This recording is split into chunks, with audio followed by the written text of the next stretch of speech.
दोस्तों जय मसीह। आप सभी का फिर एक और बार एपिसोड नंबर 13 पे हम आपका स्वागत करते हैं। बेहद बेहद उत्साहित हूं आप सभी से मिलने के लिए, वचन की सेविकाई आपके बीच में रखने के लिए।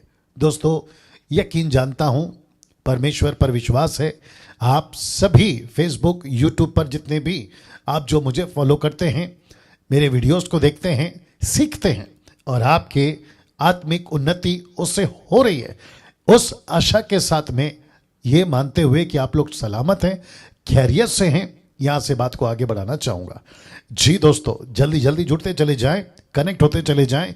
मैं जानता हूं कि दिसंबर का महीना एक ऐसा महीना है जहां पे बहुत सारे प्रोग्राम्स, एक्टिविटीज़ चलती हैं, जिसमें से 90% मैं समझता हूं कि सब हवा है, कोई मतलब का नहीं होता। लेकिन क्या करें, अभी चल रहा है, उसी को तो ठीक करने के लिए मसीह मंथन और मैं ऐसी बातें आपके बीच में लाते रहता हूं और लाते रहूंगा।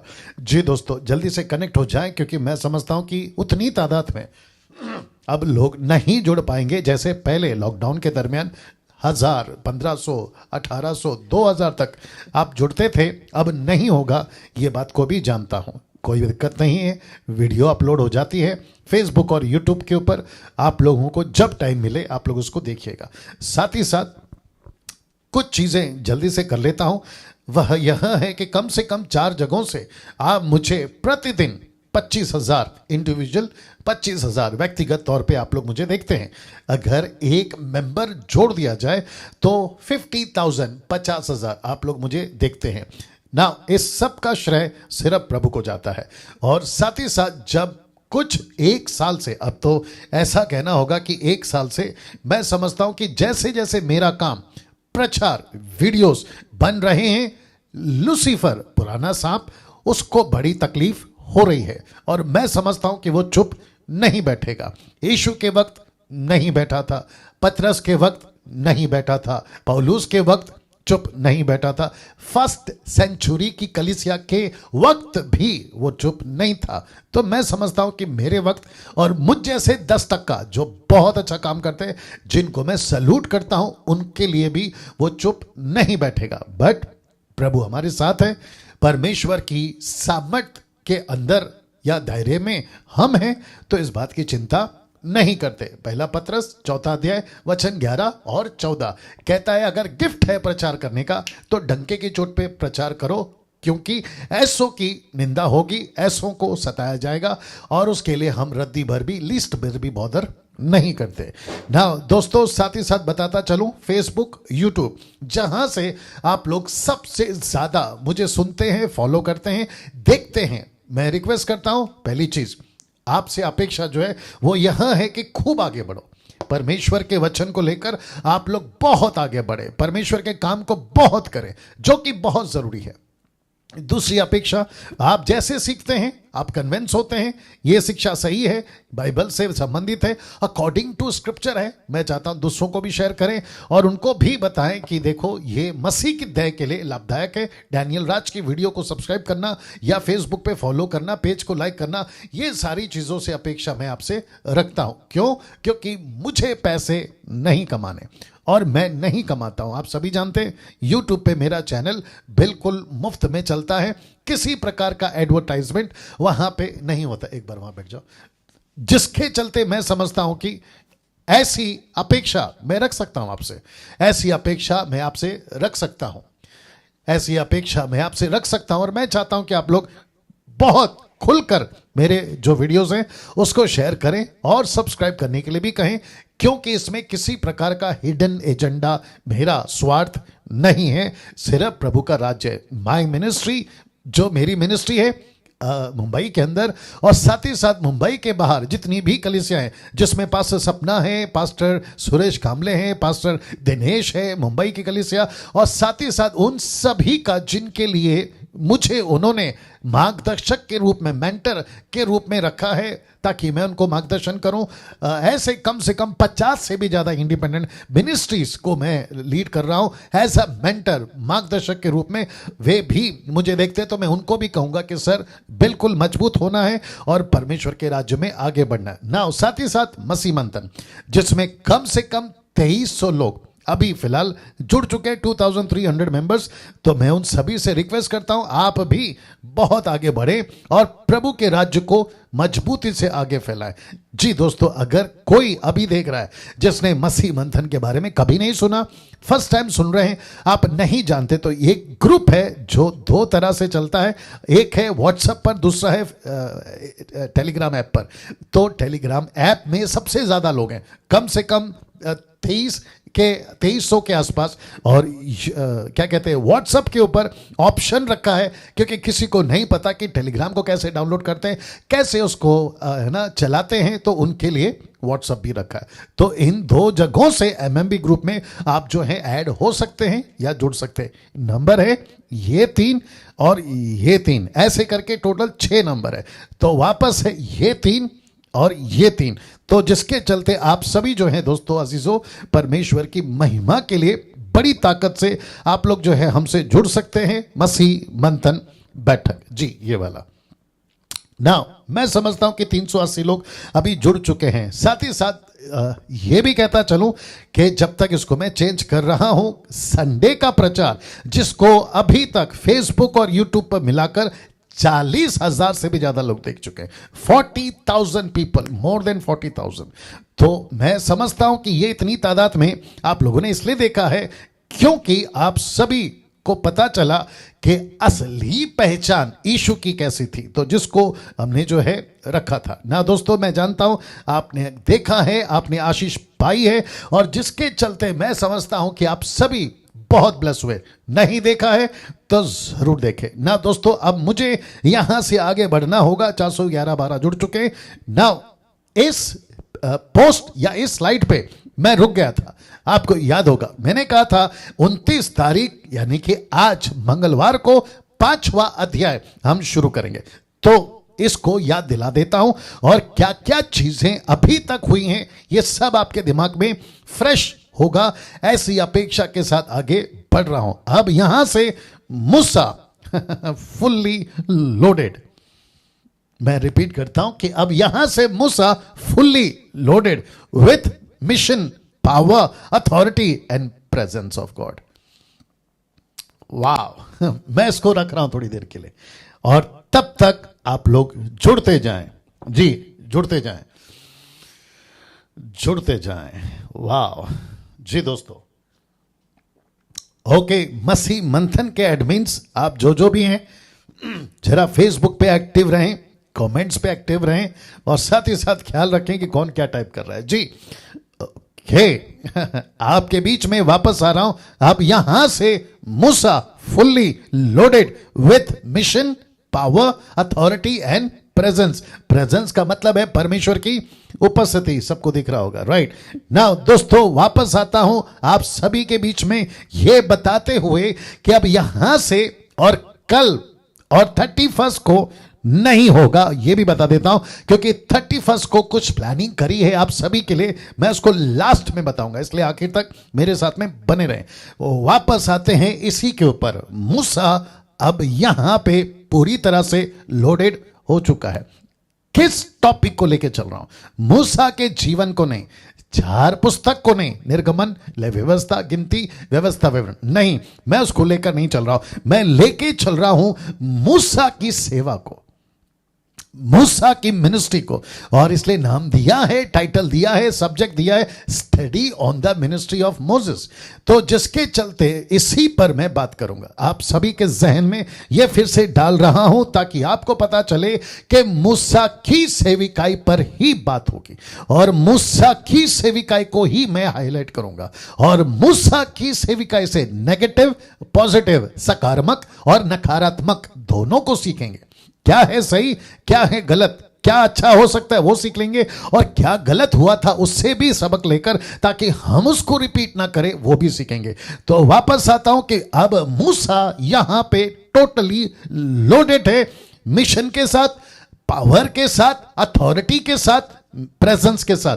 पर प्रेजेंस किसका? परमेश्वर का। क्योंकि उस वक्त, बहुत ध्यान से सुनिएगा, उस वक्त पवित्र आत्मा मनुष्यों के, सेवकों के, याजकों के, राजाओं के, नबियों के अंदर नहीं आता था, बाहर से उनको लीड करता था। लेकिन जब से वाचा का लहू आया, टैबरनेकल जो कि नमूना था मूसा के द्वारा पृथ्वी पर, जिसका जिक्र मैं कर चुका हूं, अब वही टैबरनेकल यीशु मसीह खुद हमारे अंदर है। क्या बात है। और उसने इसी शरीर को अपना मंदिर बना लिया, और जिसके चलते परमेश्वर कहता है, पहला कुरिन्थियों 6वां अध्याय वचन अगर आप 12-13 से आगे पढ़ोगे, कहता है कि मैं उनमें चलूंगा, उनमें फिरूंगा और उनमें बसूंगा और वे मेरे लोग होंगे।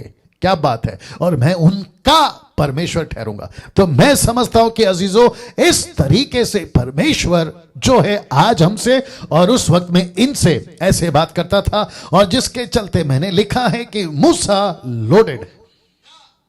जी, परमेश्वर इस व्यक्ति को टोटल लोडेड करके एक ऐसे दो व्यक्ति मैं बताऊंगा वहां पे भेज रहा है। तो फेसबुक पे ये पोस्ट मैंने डाला था, लिखा है एक तरफ फिरौन और दूसरी तरफ आज्ञा, परमेश्वर की आज्ञा, यानी परमेश्वर का मिशन या परमेश्वर का जिसको कहते हैं गॉड्स मैंडेट। जैसे यीशु का क्राइस्ट मैंडेट, वैसे गॉड का मैंडेट, वो मैंडेट यानी आज्ञा को लेकर क्या मूसा आज्ञाकारी रहा? Question mark. और इसमें कोई डाउट नहीं है कि जवाब बिल्कुल सीधा है, yes he was obedient to words God. वो परमेश्वर के लिए आज्ञाकारी रहा। मैं एक एक चीज आपके बीच में रखूंगा दोस्तों। 500 लोग जुड़ चुके हैं, आप सभी का बहुत बहुत स्वागत है। लिखा है एक तरफ फिरौन और दूसरी तरफ आज्ञा, क्या मूसा आज्ञाकारी रहा? ना दोस्तों, इसको देखिए और इसी से आगे बढ़ूंगा। मूसा का पहला दिन सेविकाई का, जो कि शुरू होता है 5वें अध्याय से। आप इसको देख लीजिएगा, यह जरूरी है ताकि जैसे ही बिल्डअप होगा, इस अध्ययन की इमारत बनेगी, आपको पता होना चाहिए कि 5वें अध्याय the book of exodus chapter 5, निर्गमन की पुस्तक 5 का 1 से मूसा की सेविकाई का शुरुआत है। इसके पहले मूसा क्या किया, 1 से 4 अध्याय तक इसका जिक्र हो चुका है, लास्ट फ्राइडे तक बता चुका हूं, ठीक है ना। 12 एपिसोड में बता चुका हूं, यह है 13वां एपिसोड, एपिसोड नंबर 13। तो दोस्तों वापस आता हूं, यहां मूसा की सेविकाई शुरू हो चुकी है। इसी का रिमोट देना जी। अब इसको देखिए, लिखा है यहां मूसा अपने जीवन के, बहुत ध्यान से सुनना दोस्तों, बहुत बहुत बहुत गजब की चीज बोलने जा रहा हूं जी। देखो देखो कहां पर है, कहां रखा है, देखो यहां पे, कहां पे जी। वापस आते, मूसा अपने जीवन के सबसे 2 खतरनाक लोगों से मिलने जा रहा है। वो खतरनाक कौन है? एक है मिस्र का राजा फिरौन और दूसरा है इजरायली। मैंने इसको खतरनाक क्यों बोला? जैसे जैसे इमारत आगे बढ़ेगी, जैसे जैसे बातें आगे बढ़ेगी, आपको पता चलता चला जाएगा कि क्यों मैंने कहा कि ये व्यक्ति खतरनाक है। ना दोस्तों, मैं वापस आता हूं कि इसके जीवन के 2 खतरनाक लोगों से ये मिलने जा रहा है। एक है फिरौन, टर्बो बंद कर दो। लिखा है एक है फिरौन और दूसरा है इजरायली। ऐसा क्यों अजीजों? ऐसा क्यों दोस्तों? ऐसा क्यों परमेश्वर के लोगों? मैं ये बात को क्यों रख रहा हूं? क्योंकि जितना फिरौन मिस्र का राजा खतरनाक नहीं है, उसका 4 गुना ज्यादा खतरनाक ये इजरायली है। मैं फिर कहता हूं, ये इजरायली है, क्योंकि सब कुछ जैसे जैसे 40 साल की मिनिस्ट्री, अभी तो बेचारे की शुरुआत है, पहला दिन है ये, आप अंदाजा लगा सकते हैं, कैलकुलेट कर लीजिएगा, ठीक है ना।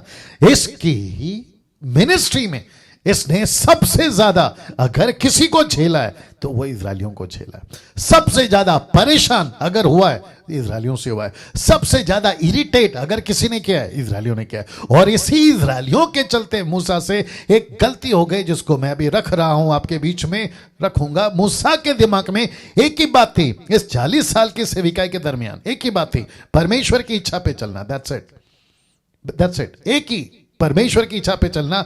चाहे मूसा, माफ करे, चाहे इजरायली कितनी भी खतरनाक क्यों ना हो, फिरौन कितना भी डेंजर क्यों ना हो, मुझे परमेश्वर की इच्छा पे चलना है ना। आपको यह भी याद दिला दूं, आप देख लीजिएगा, आपको फिर से याद दिला दूं या यह भी याद दिला दूं कि मूसा ने कभी भी 3 चीज नहीं की या 3 चीजें नहीं की। एक है मूर्ति पूजा, दूसरा है व्यभिचार और तीसरा है पैसा या लालच।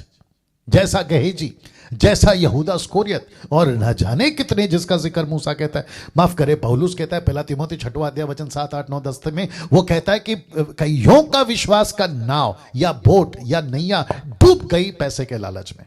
अब आप सोचिए कितना डेंजर है यह पैसा। इसके चलते मैंने लिखा है कि मूसा 3 चीज में कभी नहीं गया। एक है मूर्ति पूजा। आप इसकी मिनिस्ट्री को चेक कर लीजिएगा, जांच लीजिएगा। जिसको मैं 28 साल से पढ़ रहा हूं, मैं उसकी बात कर रहा हूं। मूसा कभी मूर्ति पूजा, व्यभिचार और पैसे के लालच में ये कभी नहीं फंसा, ठीक है ना। लेकिन बस इससे एक गलती हुई थी, और वो गलती क्या है जिसको जानना जरूरी है। मैंने अभी आपसे कहा सब कुछ सीखेंगे, अच्छा है वो भी सीखेंगे, गलत है वो भी सीखेंगे। गलत को इसलिए सीखेंगे ताकि हमसे वो रिपीट ना हो, गलती ना हो। चट्टान पर लकड़ी मारना, कौन सी बार? दूसरी बार। कितनी बार मारा? 2 बार। और जिसके चलते मैंने कहा कि इजरायली इतने खतरनाक थे, तो गलती थी उनकी, परेशान किया उन्होंने। और ये व्यक्ति इतनी ताकत के साथ, इसलिए दूसरा पॉइंट लिखा है कि मूसा ने पूरी ताकत लगा दी थी सेविकाई को करने में। तो इसने पूरी ताकत लगा दी। एक जगह पे तो ये भी बोल बैठा, मैं उसका जिक्र करूंगा जब वो हम ना पाठ पर आएंगे। इसने यहां तक ये भी कह दिया कि मेरा नाम जीवन की पुस्तक से काट दे, लेकिन इजरायलियों को बचा ले। आप सोच के देखिए क्या जज्बे के साथ और क्या ताकत के साथ में इसने मिनिस्ट्री करी थी। लेकिन कहते हैं ना पौलुस रोमियो 10:2, the book of Romans chapter 10 verse 2, देना जल्दी देना, रोमन्स चैप्टर 2 वर्स 10। मैं चाहता हूं कि आप लोग उसको देख लें जी। The book of Romans chapter 10 verse 2, मैं चाहता हूं कि मसीह मंथन वालों आप लोग डाल दीजिए जी। जब तक ये आ रहा है मैं पानी पी लेता हूं जी दोस्तों। या the book of Romans Hindi में चैप्टर 10 वर्स 2 जी। किसने डाल दिया क्या अभी तक?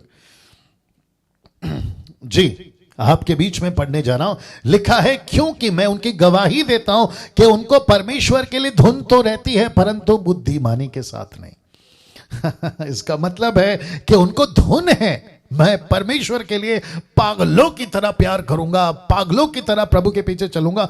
कुछ फेसबुक पे मैंने देखे थे कि क्रेजी फॉर क्राइस्ट, ऐसा लिखते हैं, क्रेजी फॉर क्राइस्ट। मैं यीशु के लिए पागल हो जाऊंगा, मैं दाऊद की तरह पागल हो जाऊंगा। तो दाऊद को कॉपी मत करो, किसी भी मैन ऑफ गॉड को कॉपी मत करो। आपके पास में कॉन्सेप्ट अभी चेंज है। आपके पास में दाऊद का स्पिरिट नहीं आना चाहिए, आपको पवित्र आत्मा का स्पिरिट आना चाहिए। अगर आप किसी की कॉपी करते हो, इमिटेट करते हो, जो कि मैं बीच में एक बार बोला था, कहा भी था कि एक और टॉपिक पे बात करना होगा, और वो है नकलगिरी। एक प्रचार करा था कौवागिरी, अब हमको लगता है इस पे भी बात करना होगा, जिसको कहते हैं नकलगिरी। तगड़ा, जबरदस्त, मैं समझता हूं कि लॉट में चल रहा है नकलगिरी।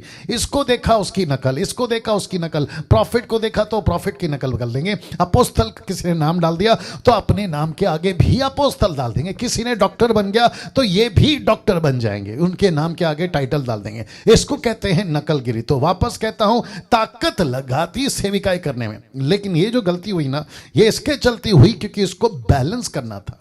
ये चीज जब हम वहां पर आएंगे तो इसकी चर्चा जरूर करेंगे। नाउ आप लोग जितने जुड़े हैं, मैं चाहता हूं कि लगातार जुड़े रहें, कनेक्ट रहें। 600 लोग अभी मुझे देख रहे हैं, आप सभी का बहुत बहुत स्वागत है। मूसा ने पूरी ताकत लगा दी थी, सेविकाई को करने में लगानी चाहिए। वापस कहता हूं, परमेश्वर के लिए तड़प, पैशन, क्या कहते हैं, जज्बा, जुनून, ये सब होना जरूरी है, लेकिन साथ ही साथ बुद्धि भी होना बहुत जरूरी है। इसलिए यीशु ने क्या कहा था मरकुस 3:14 में, मेरे साथ रहो। दूसरा प्रचार, तीसरा चमत्कार। तो यीशु के साथ जो रहेगा वो सही सीखेगा। दिमाग में बहुत कुछ आ रहा है। नाउ मूसा के 3 चैलेंजेस जी, मूसा के 3 चैलेंजेस। ये 3 चैलेंजेस क्या है मैं आपको ये भी बताता हूं। एक है फिरौन, दूसरा है इजरायली, और तीसरा है परमेश्वर। क्योंकि मूसा के पास सेवा का अनुभव नहीं था। वाह वापस आते हैं कि मूसा के पास सेवा का अनुभव नहीं था। मैंने ये नाम क्यों दिया अजीजों कि मूसा के 3 चैलेंजेस, मैंने ये क्यों दिया? क्योंकि मूसा को नहीं पता कि फिरौन कैसे रिएक्ट करेगा।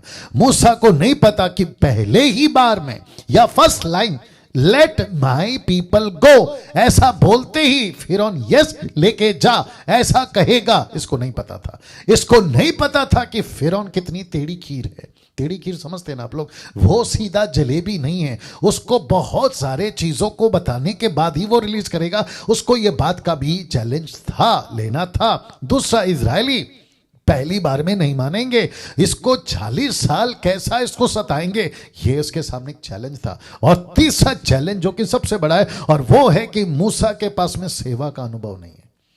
आज की तारीख में मैं समझता हूं कि ये बोलना उचित होगा तो बोल देता हूं। आज की तारीख में अगर कोई मिशनरी किसी संस्था या डिनोमिनेशन या किसी मिशन से, चर्च से अगर उसको भेजना हो, आपको पता है सबसे पहले क्या करते हैं, उसको अच्छी ट्रेनिंग देते हैं, जो कि गलत नहीं है, होनी भी चाहिए। साथ ही साथ उसको परखते हैं, जांच पड़ताल करते हैं, और उसको पूरी तरह से खरा निकलने पर, ठीक जांच होने पर उसको फिर कहते हैं कि ना, अब आप केपेबल हैं, आप योग्य हैं, आप अब जाकर मिशन का काम करिए। मूसा के साथ ऐसा नहीं हुआ अजीजों, मूसा के साथ ऐसा नहीं हुआ। मूसा को परमेश्वर ने 80 साल दिए, लेकिन ट्रेनिंग कहां हुई? 40 साल इजिप्ट में और 40 साल चरवा की, दैट्स इट। बाकी परमेश्वर कहता है कि बेटा बस मेरे साथ रहना, मैं जैसा कहूं वैसा करना और आगे चलते रहना। देखो, इसी को तो परमेश्वर ने मूसा के बाद एक जो लीडर था ना निकालना, यहोशू की पुस्तक, ओल्ड टेस्टमेंट में यहोशू की पुस्तक, उसका पहला अध्याय वचन 1 से पढ़ूंगा। मैंने नहीं डाला, मैंने कहा ना ऊपर बैठा है इमैनुअल, और यहां पे स्लाइड्स पे है मैनुअल। इमैनुअल, मैनुअल, ये रहा डैनियल। आपको तीनों को सुनना है, फर्स्ट का फर्स्ट दीजिए ना। परमेश्वर कहता है मेरे साथ रहो, दैट्स इट। और यही चीज परमेश्वर ने यहोशू से कही थी। लिखा है, यहोवा के दास मूसा की मृत्यु के बाद यहोवा ने उसके सेवक, किसके? मूसा के, यहोशू से, जो नून का पुत्र था, कहा, वचन दो, मेरा दास मूसा मर गया, इसलिए अब तू उठ, कमर बांध, और इसी सारी प्रजा समेत यरदन पार होकर उस देश को जा जिसमें उनको अर्थात इजरायलियों को देता हूं। वचन 3, वचन के अनुसार, उस वचन के अनुसार जो मैंने मूसा से कहा था, अर्थात जिस स्थान पर तुम पांव धरोगे वो सब मैं तुम्हें दे दूंगा। वचन 4, जंगल में और लबनोन से लेकर परात महानंद तक, सूर्यास्त के और महासमुद्र तक हित्तियों का सारा देश तुम्हारा भाग ठहरेगा। वचन 5, तेरे जीवन भर कोई तेरे सामने ठहर ना सकेगा। अभी इसको सुनो, जैसा मूसा के संग रहा, कौन?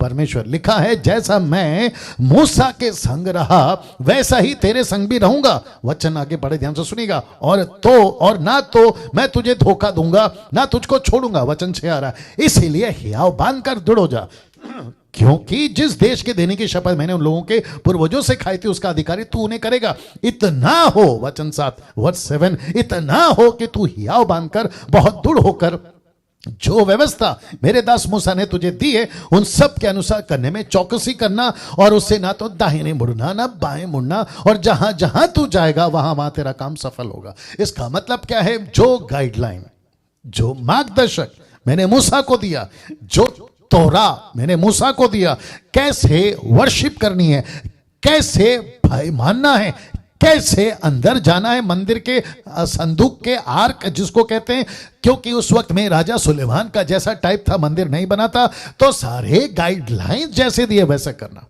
तो इसका मतलब क्या है? यहां पे मूसा के पास में किसी प्रकार का सर्टिफिकेट, किसी प्रकार का डिग्री, किसी प्रकार की पीएचडी, किसी प्रकार की स्टडी नहीं थी। बस उसको इतना करना था कि वो परमेश्वर का सुने, दैट्स इट। आज मसीह मंथन वालों, मुझे खुद को कह रहा हूं, आपको कह रहा हूं, हमको भी क्या करना है। मैंने, ये जो आदमी है ना ब्लैक टी शर्ट वाला जो आपसे बात कर रहा है, डैनियल राज, इसने किसी प्रकार की कोई बाइबल कॉलेज नहीं की, और मुझे अभी एहसास हो रहा है कि अच्छा हुआ मैंने नहीं किया। पता है क्यों? नहीं तो उल्टा मैं परमेश्वर को सिखाता कि प्रभु बाइबल कॉलेज में ऐसा सिखाया, आप ऐसे क्यों सिखा रहे हो। मैं उल्टा प्रभु को सिखा बैठता, जो कि मैं समझता हूं कि उचित नहीं है। और इसका मतलब यह भी नहीं है कि बाइबल कॉलेज जाना गलत है, मैं वो भी नहीं कह रहा हूं, लेकिन जैसा प्रभु लीड करता है, मुझको ऐसे लीड किया, इसको ऐसे लीड किया, अगर किसी को वैसे लीड करता है, प्रेज गॉड। लेकिन कभी हिमाकत जिसको कहते हैं, कभी गुस्ताखी नहीं करना उसको सिखाने की, कि ऐसा सीखा था ऐसा करूंगा।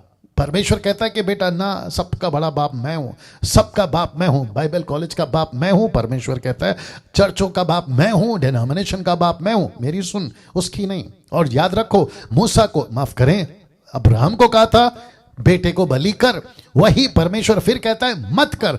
तो ऐसा परमेश्वर है, कभी कहता है कर तो कभी कहता है मत कर। मूसा को कहा लकड़ी मार, पहली बार तो मार, दूसरी बार कहा मत मार, बात कर। तो यह परमेश्वर है जो अपने तरीके से काम करता है, तो हमको सिर्फ और सिर्फ उसका सुनना है। और इसलिए कहूंगा कि इसके लाइफ के 3 चैलेंजेस, वापस रख देता हूं, इसके लाइफ के 3 चैलेंजेस, मूसा के 3 चैलेंजेस। चैलेंज नंबर 1 फिरौन, चैलेंज नंबर 2 इजरायली, और ये रहा तीसरा परमेश्वर, क्योंकि इसके पास में किसी प्रकार का अनुभव नहीं था ना। दोस्तों मैं समझता हूं कि अभी तक आप लोग समझ गए। वचन 1 किसका? 5वें अध्याय का, चैप्टर 5 का वचन 1 लिखा है कि इसके पश्चात, क्या किसके पश्चात? ये जो सब कुछ बता दिया ना, इसके पश्चात बर्निंग बुश, मैंने आपको पोस्टर दिखा दिया ना, ये टोटली फुल्ली लोडेड हो गया, पावर के साथ, मिशन के साथ, प्रेजेंस के साथ, अथॉरिटी के साथ में टोटल लोडेड होकर इसके पश्चात ये कहां पहुंचा? देखिए, मूसा और हारून ने जाकर, बहुत शब्द को ध्यान दीजिएगा, लिखा है मूसा और हारून ने जाकर फिरौन से कहा।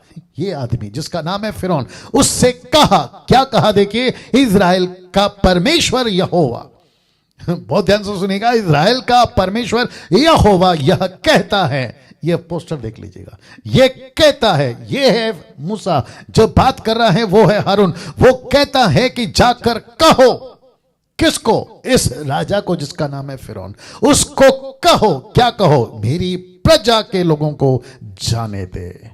इंग्लिश में बड़ा अच्छा लिखा है, कहता है लेट माई पीपल गो, मेरे लोगों को जाने दे कि वे जंगल में मेरे लिए पर्व करें।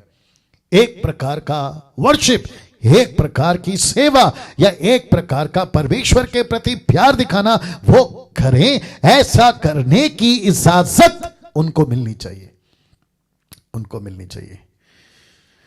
वाह मूसा क्या कहता? देखिए वचन 2 में फिरौन ने कहा यहोवा कौन है कि मैं उसका वचन मानकर इजराइलियों को जाने दूं? मैं यहोवा को नहीं जानता और मैं इजराइलियों को जाने नहीं दूंगा, मैं इजराइलियों को नहीं जाने दूंगा। दूसरे शब्दों में फिरौन कहता है, सबसे पहली बात, करो कनेक्ट कि नहीं करूं, टाइम कैसे होगा देखते हैं।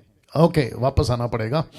देखिए सबसे पहली चीज, ये फोटो देख लीजिए आप, ये फोटो में ये 2 कैरेक्टर, एक है मूसा, एक है हारून। मैं आपको ये भी बता दूं कि ये व्यक्ति जिसका नाम है फिरौन, और साथ ही साथ ये 430 साल के पीढ़ी में, यानी कि हर पीढ़ी में जितने भी राजा फिरौन की तरह राजा आए इजिप्ट में, मिस्र में, वो सब एक चीज से नफरत करते थे। यूसुफ के टाइम पे मैं बता चुका हूं उत्पत्ति की स्टडी में कि इनको चरवाहा लोग पसंद नहीं है, शेपर्ड्स इनको पसंद नहीं है। किसको? ये लोगों को।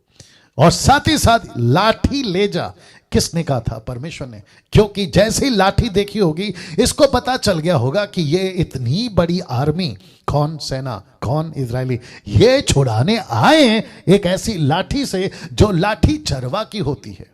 और परमेश्वर ने कहा था यही लाठी ले जा। क्यों? क्योंकि यही है AK-47, यही है भाला, यही है भाला, भाला दिख रहा है आपको उसके हाथ में, यही है तलवार और यही है सब कुछ, आप इसको ले जाना। और जैसे ही इसने देखा होगा, किसने? फिरौन ने, बोला यार ये तो चरवा लोग हैं, ये तो वो लोग हैं जिनसे हम नफरत करते हैं। लेकिन उसके बावजूद इनकी हिम्मत देखिए, ये जाकर खड़े होते हैं और कहते हैं कि हमको राजा से मिलना है। मुझे नहीं पता कैसे अपॉइंटमेंट लिया, मुझे नहीं पता कि कैसे इन्होंने अपने हिम्मत दिखाई, कैसे वहां पहुंच गए। इसके ऊपर बात करूंगा तो 2-3 घंटा चला जाएगा। लिखा है मेरी प्रजा के लोगों को जाने दे कि वे जंगल में मेरे लिए पर्व करें। ना एक और चीज बताता हूं दोस्तों, आपको कनेक्ट करता हूं क्योंकि इस वक्त में परमेश्वर का आत्मा चाहता है कि मैं आपको बताऊं। वो ये है कि जब ये बात कर रहे हैं ना कि मेरे लोगों को जाने दे, तो इनका जो टोन है ना, टोन ये गरीब और बेचारा टाइप का नहीं था। वाह, मैं रिपीट करता हूं कि इनका जो टोन है ना, वो गरीब और बेचारा टाइप का नहीं था। इनको पता था कि ये किसकी तरफ से है, ये सामने जो बैठा है ना, उससे बढ़कर है जिसने इनको भेजा है। क्या बात है, क्या बात है दोस्तों। मैं रिपीट करता हूं कि इनका टोन गरीब टाइप, बेचारा टाइप, ऐसा भोला टाइप नहीं था, ऐसा कपकपिया डर वाला नहीं था कि इनको पता था। और मैं आपको बता चुका हूं कि मूसा लोडेड होकर आया with the power, with the mission, with the authority and with the presence of God. ये ऐसा था। मैं इसके साथ में आज के प्रचारकों को कनेक्ट करूंगा, आज के एवेंजलिस्ट को कनेक्ट करूंगा, आज के बाइबल टीचरों को कनेक्ट करूंगा। तुम किसी प्रोडक्ट को बेचो तो डर के बेचो, मुझे कोई दिक्कत नहीं है। तुम शैंपू बेचो, डर के बेचो, मुझे कोई दिक्कत नहीं है। तुम पानी, तेल बेचो, कपड़ा बेचो, रुमाल बेचो, नमक बेचो, मुझे उससे कोई दिक्कत नहीं अगर डर कर बेचते हो। लेकिन अगर तुम यीशु का प्रचार कर रहे हो, अगर तुम परमेश्वर का प्रचार कर रहे हो, तो खबरदार, खबरदार, अगर तुम्हारी जो टोन है ना, अगर वो नीचे गरीब टाइप, बेचारा टाइप है ना, यीशु के पास आ जाओ, यीशु आपसे प्यार करता है। ठीक है, वो प्यार करता है, लेकिन तुम खुद इतने गरीब कैसे बन गए? तुम इतने बेचारे टाइप की आवाज में क्यों बात कर रहे हो? शेर के बच्चे हो, बब्बर शेर के बच्चे हो, तो दहाड़ते हुए प्रचार करना है, दहाड़ते हुए। आपका पिच, आपका टोन ऐसा होना चाहिए। आप सड़क पे खड़े हो, डंके की चोट पे प्रचार करो। मैं फिर कह देता हूं, 100 साल के लिए जीने के लिए थोड़ी आए हम, 20-30 में निपट जाएंगे, बात अलग है। लेकिन फिर कहता हूं कि ऐसी सेवा करो कि जब पिता के सामने खड़े हो तो सर उठाकर खड़े रहो। क्या बात है दोस्तों, मजा आएगा आपको। इसको एडिट करके जरूर डालूंगा जी। वापस आते हैं। यह बेचारा टोन नहीं था, ये बेचारा टोन नहीं था, ये गरीब का टाइप का टोन नहीं था। मेरे लोगों को जाने दो। एक दहाड़ थी, एक जोश था, एक एक एक एक एक क्या कहते हैं उसको, परमेश्वर की तरफ वाली एक आवाज थी कि ऐसे कहो। और ये ना बात समझ में ना, जैसे ही पहुंचा तो फिरौन कहता है, क्या कहता है? देखो, यहोवा कौन है कि मैं उसका वचन सुनकर या मानकर इस्राएल को जाने दूं? ये कौन है? कहता है मैं यहोवा को नहीं जानता। बस फंस गया ये आदमी यहां पे। इसको ये स्टेटमेंट नहीं बोलना चाहिए था, लेकिन क्या करे, इसको तो बोलना ही पड़ेगा, इसको तो बोलना ही पड़ेगा, क्योंकि परमेश्वर को अपनी ताकत दिखानी है। और जिसके चलते मैं समझता हूं कि अजीजों, यहां पर ये ऐसा कुछ बोल गया, मैं यहोवा को नहीं जानता। और किसको कह रहा है? मूसा को कह रहा है, मैं नहीं जानता। बोला अच्छा बेटा, ओके। फिर कहता है मैं इस्राएलियों को नहीं जाने दूंगा। तो इसका मतलब है कि इसका पिच किसका, इसका टोन और इसकी हिम्मत और इसका क्या कहता है, जिद, हटपन, ये था, हट्टी था ना, ये था, मैं नहीं जाने दूंगा। 430 साल की गुलामी में ये अभी तक है। रख रहा हूं, रखूंगा इसको। देखिए, पहले इसको समझा देता हूं। मैं यहोवा को नहीं जानता और मैं इस्राएलियों को नहीं जाने दूंगा। मैंने स्टार डाला है, तो इसका मतलब क्या है? मैं इसको एक्सप्लेन करूंगा, खुलासा करूंगा। क्या? आइए देखते हैं। जब आप परमेश्वर को नहीं जानते, आपसे बात कर रहा हूं, फेसबुक यूट्यूब वालों से बात कर रहा हूं, कि जब आप नहीं जानते तो आज्ञा को क्यों मानोगे? जी, वापस आते हैं। इसने क्या कहा? मैं नहीं जानता। अब नहीं जानता तो आज्ञा नहीं मानेगा। इसलिए लिखा है कि जब आप परमेश्वर को नहीं जानते तो आज्ञा क्यों मानोगे? लेकिन अगर जानते हो तो, हां, अब आते हैं इसके ऊपर। रिपीट करता हूं कि अगर जानते हो तो, आप नहीं जानते फिरौन, इसलिए आपने यह हिमाकत कर दी, आपने ये पंगा ले लिया। किससे? परमेश्वर को मैं नहीं जानता ऐसा कहने में। मैं नहीं जानता, ठीक है, कोई बात नहीं, लेकिन जो जानते हैं वो, इसलिए लिखा। लेकिन अगर जानते हो तो फिर क्या? वचन आपके बीच में रख रहा हूं, पहला यूहन्ना 2:4, 1 जॉन चैप्टर 2:4 लिखा है। जो कोई ये कहता है, क्या कहता है? बड़े ध्यान से सुनना, कि मैं उसे जान गया हूं। किसको? परमेश्वर को। पहला क्या कहता है फिरौन? मैं नहीं जानता। लेकिन जीसस क्राइस्ट, आज की सदी, आज के युग के लोग, आज के पास्टर, सेवक, bishop, reverend, apostle, prophet, musician, worshipper, Daniel Raj जैसे ऑनलाइन प्रीचर, ये सब कहते हैं कि मैं उसे जान गया हूं।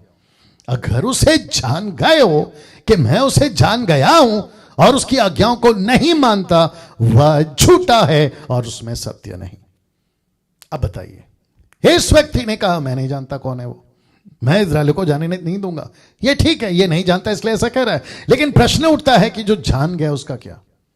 और जानकर भी परमेश्वर के साथ, परमेश्वर के वचन के अनुसार अगर नहीं चल रहा है, तो ऐसों को हम क्या कहेंगे? झूठा। ऐसों को क्या कहेंगे? झूठा। तो इसका मतलब यह हुआ, जो आज्ञा पालन नहीं करता, वो सब झूठे हैं, वो सब झूठे हैं। तो जिस किसी ने कहा मैं प्रभु से खूब प्यार करता हूं, मैं परमेश्वर को जान गया हूं, दूसरों को गवाही देते हैं कि मैं परमेश्वर के पीछे चलता हूं, परमेश्वर मेरा पिता है, मैं परमेश्वर का बेटा हूं, मैं अलाना हूं, मैं फलाना हूं, अरे बाप रे, मैं तो ऐसे गाने गाता हूं कि मैं तो प्रभु से लिपट कर रहता हूं, परमेश्वर को खूब प्यार करता हूं। ऊपर से परमेश्वर कहता है वेरी गुड बेटा, तो इसका मतलब है कि तू मुझे जान गया। अगर जान गया है तो मेरी आज्ञाओं को क्यों नहीं मानता, और अगर आज्ञाओं को नहीं मानता तो झूठा है, तो झूठा है। इसलिए लिखा है, इसका मतलब यह हुआ जो जो आज्ञा पालन नहीं करता वो सब झूठे हैं। मुझे नहीं पता मैं किस किस से बात कर रहा हूं, 700 लोग देख रहे हैं, मुझे नहीं पता मैं किस किस से बात कर रहा हूं। जितने लोग देख रहे हैं रिक्वेस्ट करता हूं कि वॉच पार्टी करिए, शेयर करिए और दूसरों तक खूब पहुंचाइए। कोई दिक्कत नहीं है किस तरह के लोग सुनते हैं, आने दो, सुनने दो। एडमिन्स थोड़ा ख्याल रखेंगे कि क्या चल रहा है फेसबुक के ऊपर। जी क्या बात है दोस्तों, फिर से वापस आता हूं कि जो कोई परमेश्वर की आज्ञाओं को नहीं मानता वो सब झूठे हैं ना। वचन 3 आपके बीच में रख रहा हूं। उन्होंने कहा, किसने? मूसा और हारून ने। उन्होंने कहा इब्रियों के परमेश्वर ने हमसे भेंट की है। अब आ रही है बात, इब्रियों के परमेश्वर। बोला अच्छा वही परमेश्वर ना जो तुमको चरवा बना कर ले चलता है। तुम्हारा तो एक ही काम है ना तो तुम क्या कहते हो किसी बिजनेस में हो, ना डायमंड बिजनेस में हो, ना तुम्हारा कोई किसी प्रकार का कंपनी है, ना तुम लोग कभी शिपिंग में ट्रांसपोर्ट एक्सपोर्ट में हो। अच्छा तुम लोग सिर्फ एक ही काम करते हो, भेड़ बकरी चराना। तो जैसे ही उसने कहा कि इब्रियों के परमेश्वर ने हमसे भेंट की है, अच्छा तब फिर उनको और भी कंफर्म हो गया यार ये लोग वो लोग हैं, तो वो और होगा। अब आप सोच के देखिए, जो उस वक्त का, बाप रे ये बताना भूल गया, वापस आना पड़ेगा, उस वक्त का नंबर 1 कंट्री, स्टेट, राज्य, किंग, देवता, जो भी आप कह लो, फिरौन को ये नंबर 1 था। कौन? फिरौन। उसके पास जा रहे हैं जिसके पास में 430 साल के 6 लाख लोग पड़े हुए हैं, 430 साल से, जिसके ऊपर हर 4 पीढ़ी राज कर चुकी है। और जा रहा कौन है? एक ऐसा व्यक्ति जिसकी उम्र हो गई 80 और उसका बड़ा भाई जिसकी उम्र हो गई है 83। और जाकर कह रहे हैं कि इब्रियों के परमेश्वर ने भेजा एक ऐसे राजा को जो इब्रियों के परमेश्वर से नहीं, इब्रियों से ही नफरत करता है, उसी को गुलामी बनाया।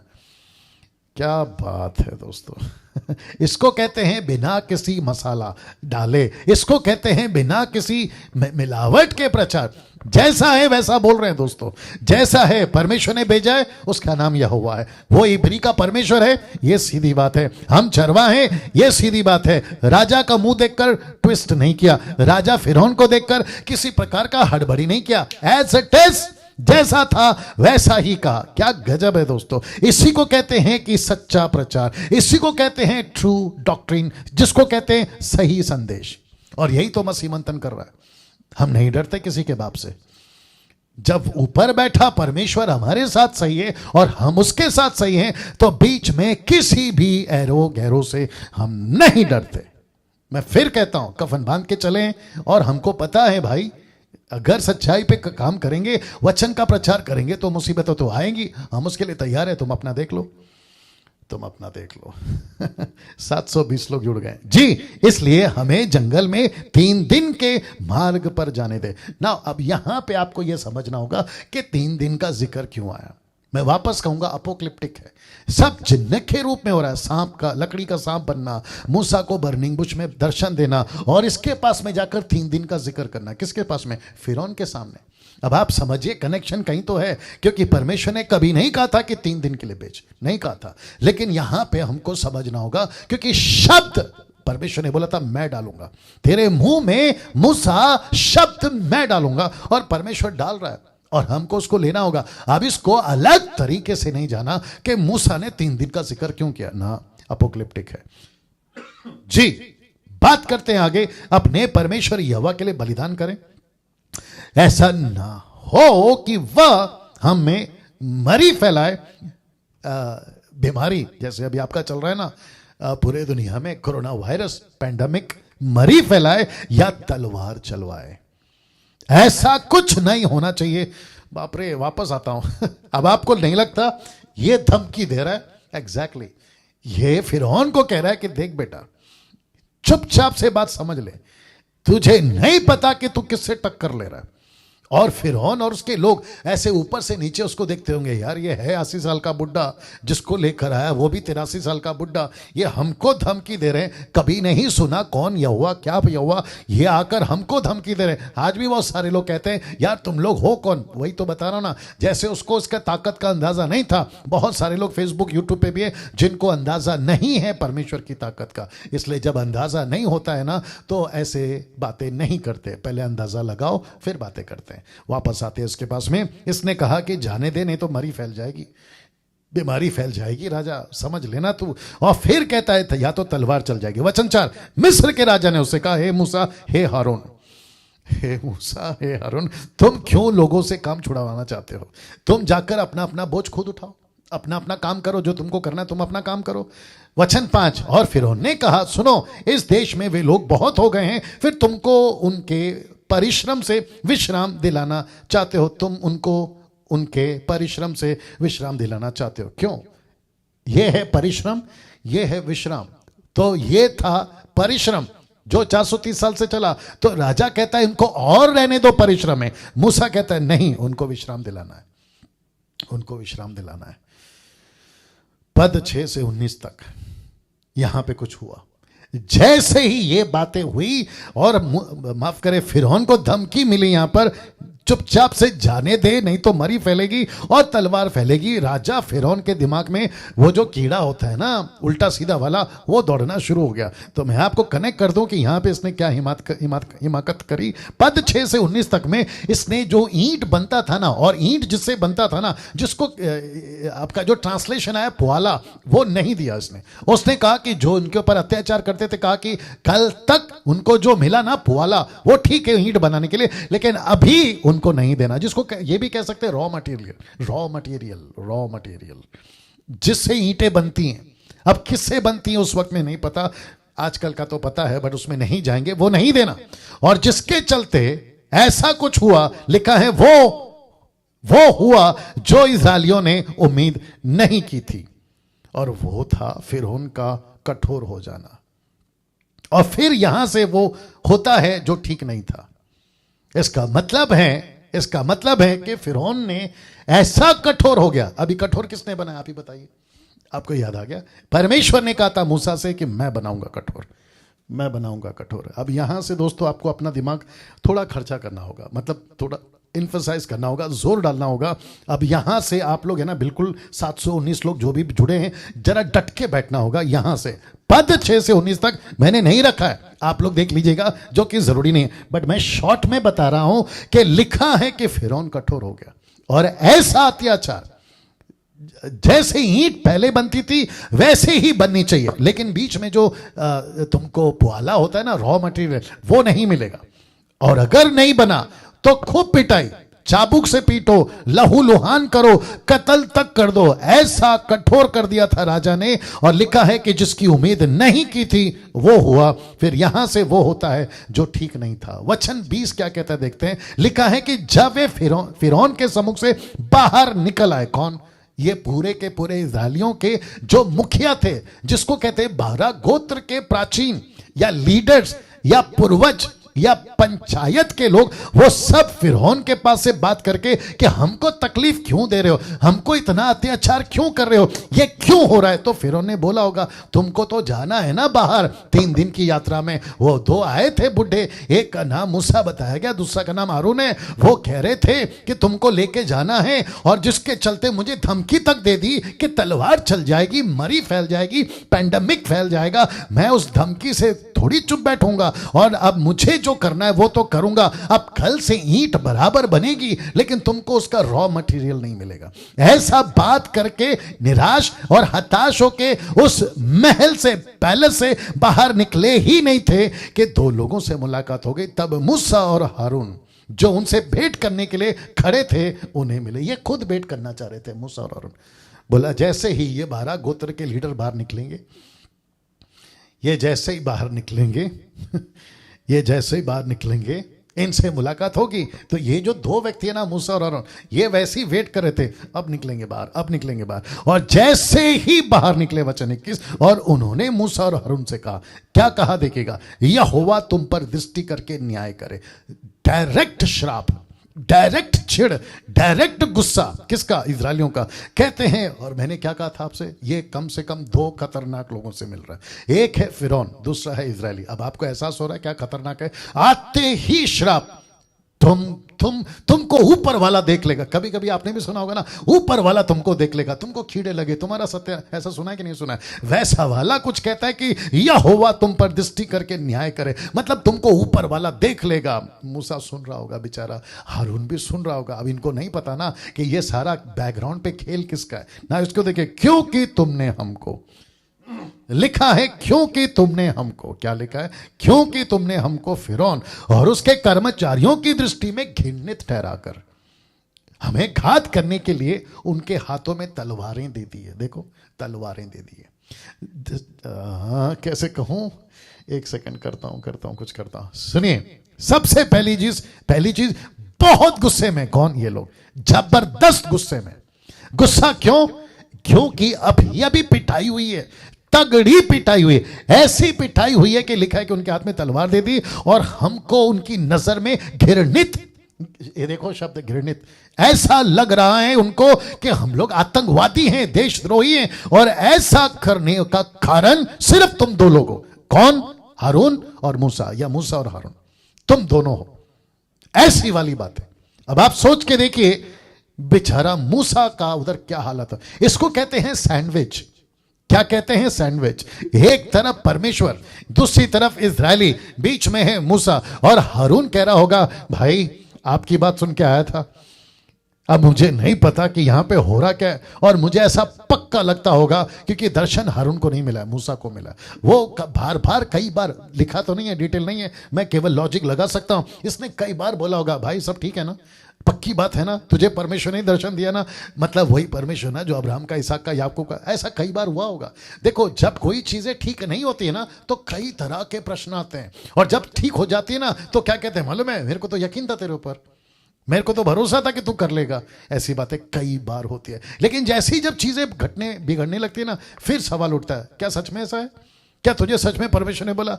मेरे को डाउट है यार, ये सारी बातें। तो सोचो, एक व्यक्ति जिसका नाम है मूसा, कहां कहां क्या क्या झेल रहा होगा, उसके बावजूद ताकत के साथ लगा रहा, जिसको मैंने पहले बता दिया, टोटल डेडिकेशन। यही तो एक लीडर की क्वालिटी है, यही तो एक लीडर की पहचान है। मसीह मंथन वालों, अगर आप मुझे सुन रहे हैं, यही तो एक लीडर है।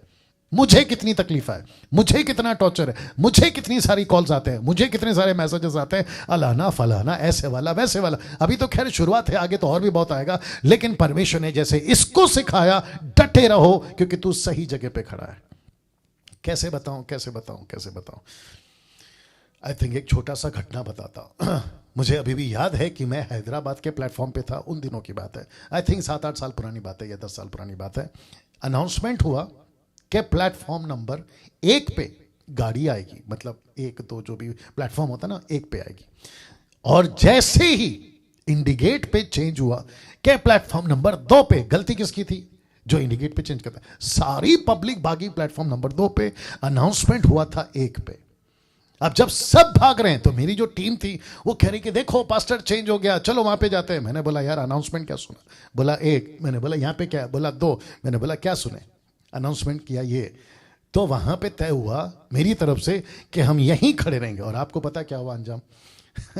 प्लेटफॉर्म नंबर 1 पे गाड़ी आई, और जो भागे थे ना 2 पे, वो फिर वापस भागते। वो तो शुक्र है कि उनको गाड़ी मिल गई। नहीं समझे आप जी? अनाउंसमेंट हो चुका है, मूसा यही करना है।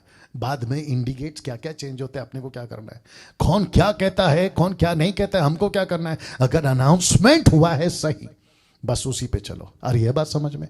वैसे ही मूसा ने कहा यार ये तो दिक्कत हो गई, हम तो सोच के चले थे। लेकिन मैंने आपको ये भी कहा था कि मूसा के पास में एक्सपीरियंस नहीं है। किसका? अनुभव का। किसका? परमेश्वर का। ये तो अभी शुरुआत है ना, इनिशियल डेज है।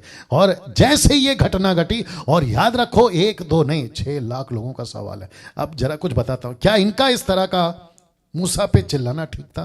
Question mark. मैं वक्त का ख्याल रखूंगा दोस्तों, लेकिन मेरे साथ बने रहें। क्या इनका इस तरह का मूसा पे चिल्लाना ठीक था? कुछ दिन पहले ही इन सब इजरायलियों ने मिलकर मीटिंग की थी। आपको शायद याद नहीं है तो याद दिला देता हूं।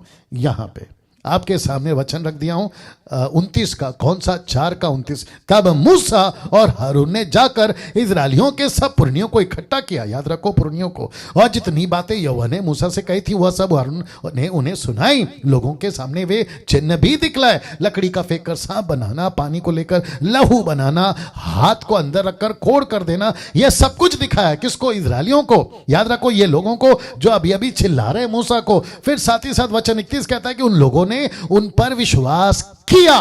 ये शब्द देखो, इसलिए इसको बड़ा लिखा है कि उन लोगों ने विश्वास किया। हिब्रू माफ करें, निर्गमन 4 का 29, 30, 31 पढ़ रहा हूं। फिर लिखा, ये सुनकर कि यहोवा ने इजरायलियों की सुधि ली, उनके दुखों पर दृष्टि की है, उन्होंने सिर झुकाकर दंडवत किया। किसको? परमेश्वर को। तो मेरा प्रश्न है, जब तुमको यहां पे विश्वास हो गया था तो ऐसी वाली हरकत क्यों?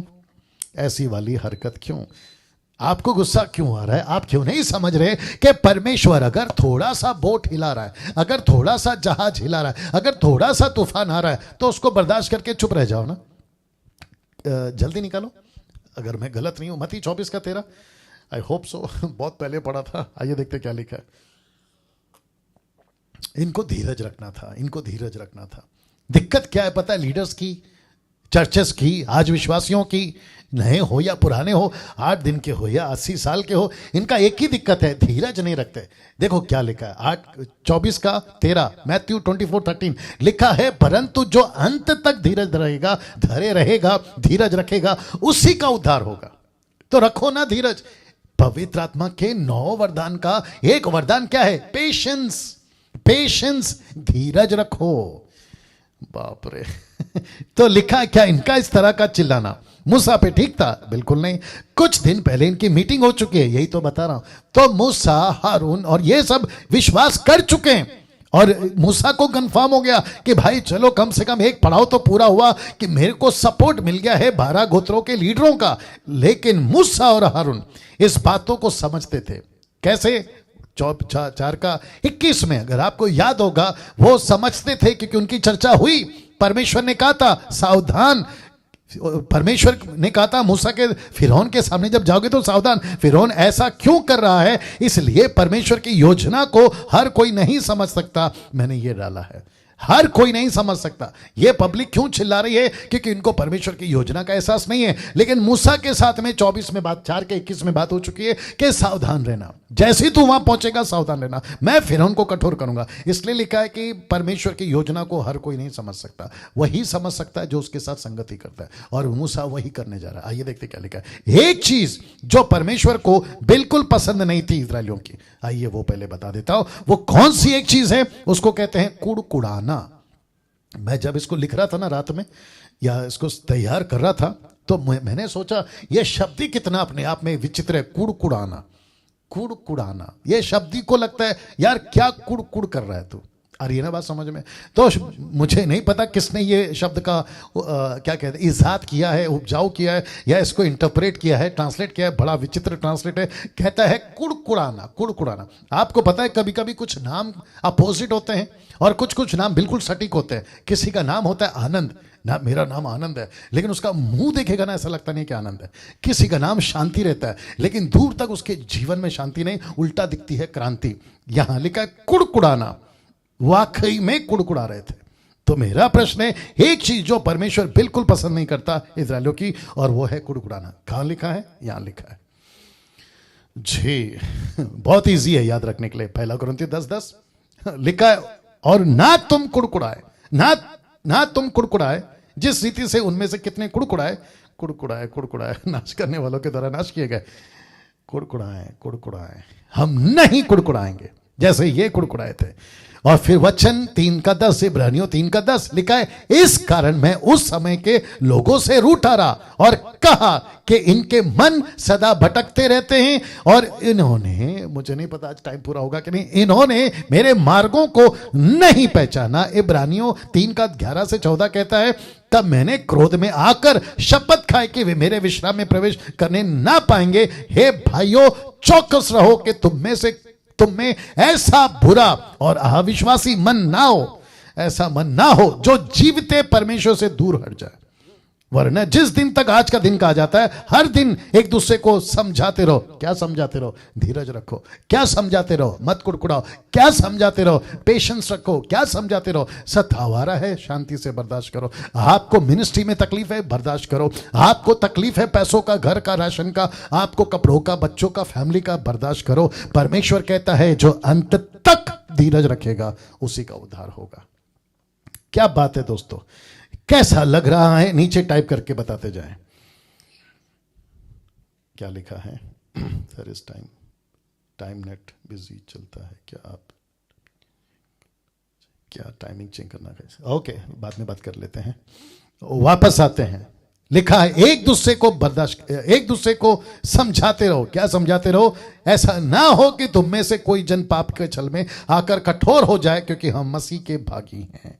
हम मसीह के भागी हैं, हम इसके उसके भागी नहीं हैं। हमारा हिस्सा, पार्ट यीशु के साथ में। देखो क्या गजब का चीज लिखा है ना। पहला कुरिन्थियों 10:11 वापस आ गया। परंतु ये सब बातें जो उन पर पड़ी, किन पर? अभी जो मैं बता रहा हूं, जो उन पर पड़ी दृष्टांत की रीति पर थी, एग्जाम्पल की रीति पर थी, और वे हमारी चेतावनी के लिए जो जगत के अंतिम समय में रहते, यानी हम, लिखी गई है।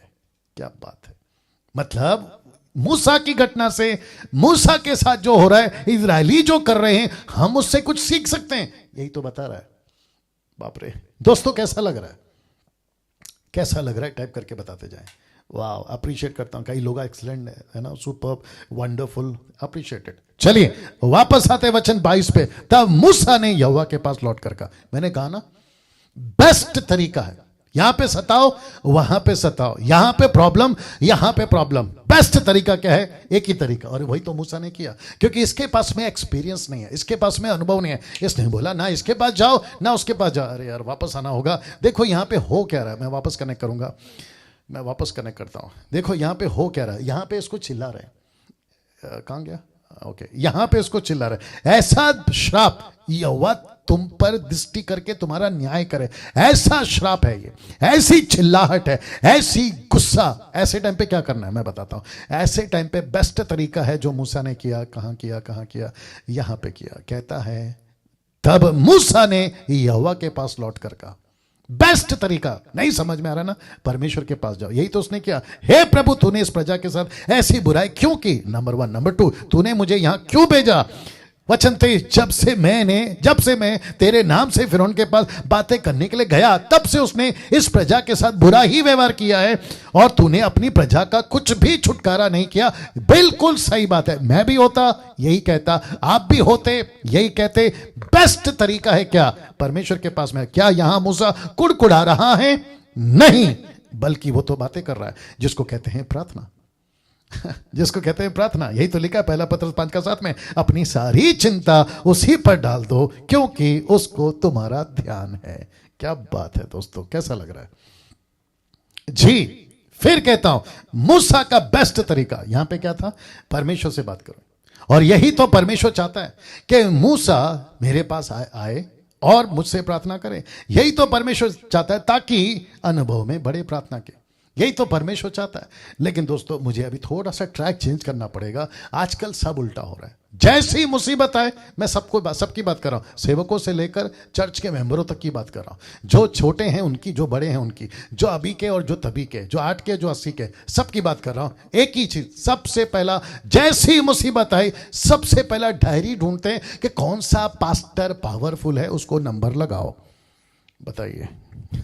फिर साथ ही साथ ये भी ढूंढते हैं कि कौन सा इंटरनेशनल पास्टर है जिसको 1,000, 10,000, 20,000 का चेक या ड्राफ्ट या फिर कुछ ऐसा चिट्ठी या पैसा, जिसको कहते हैं प्रेयर सीड, SEED सीड, वो भेजें और वहां से वो प्रार्थना करें। और सो कॉल्ड, नाम तो खैर मैं लेता नहीं हूं, सो कॉल्ड, इशारा तो आपको मिल ही गया होगा, वो व्यक्ति जो पूरा परिवार सही टीवी पे आता है, आप समझ गए होंगे, वो वहां से एक लेटर भेज देता है और अपना सिग्नेचर किए हुए, जहां पे लिखा हुआ है कि परमेश्वर की शांति तेरे साथ है। ऐसा कॉपी पेस्ट तो हम भी कर सकते हैं। बस इतना है कि हमारे पास में ऐसा प्रसिद्ध नाम नहीं है। उनके पास में उसका लेखा तो प्रभु जबरदस्त लेगा कि कितने पैसे खाए, कितने पैसे उड़ाए, सबका लेगा। वो बात फिर कभी बात करेंगे। मत करो ऐसा। मैं रिपीट करता हूं, मत करो ऐसा। बेस्ट तरीका है परमेश्वर के पास आओ। यही मूसा ने किया, और परमेश्वर भी यही चाहता था कि मूसा मेरे पास आए, क्योंकि ताकत कहां से आती है? उसी से आती है। यीशु ने क्या कहा यूहन्ना 15:5 में? मुझे छोड़, मुझसे अलग होकर कुछ नहीं कर सकते, नथिंग, कुछ नहीं कर सकते। कुछ लोग कहते हैं कि 200 रुपए की तेल की बोतल मंगा लूंगा, घर पे छिड़क दूंगा और घर का सारा पनवती निकल जाएगा। यार अगर ऐसी होता तो तुम बाबा के पास चले जाते, किसी पंडित के पास चले जाते, तुमने उधार क्यों पाया? फिर गुस्सा तो आएगा ना, ऐसी हरकतें करोगे। बाप रे। एक और चीज है जो मैं चाहता हूं कि मैं कनेक्ट कर दूं, और वह है, कुछ लोग कहते हैं मैं रात को सो नहीं पाता हूं, बुरे सपने आते हैं, तो मैं बाइबल को तकिए के नीचे रख के सोता हूं। मैं आपको सच बताता हूं, मत करो ऐसा। मुझे बाइबल से कोई दिक्कत नहीं है, क्योंकि परमेश्वर का वचन है उसके अंदर। लेकिन ये जो मूर्खता है ना, जिसको कहते हैं सुपरस्टिशियस, अंधविश्वास, तकिए के नीचे बाइबल, मैं आपको कहूं उस दिन दुष्ट आत्माएं और शैतान ज्यादा आएंगे। पता है क्यों? क्योंकि उनको भी तो पढ़ना होता है ना कि क्या लिखा है। तुम घर पे क्रॉस मत लगाया करो।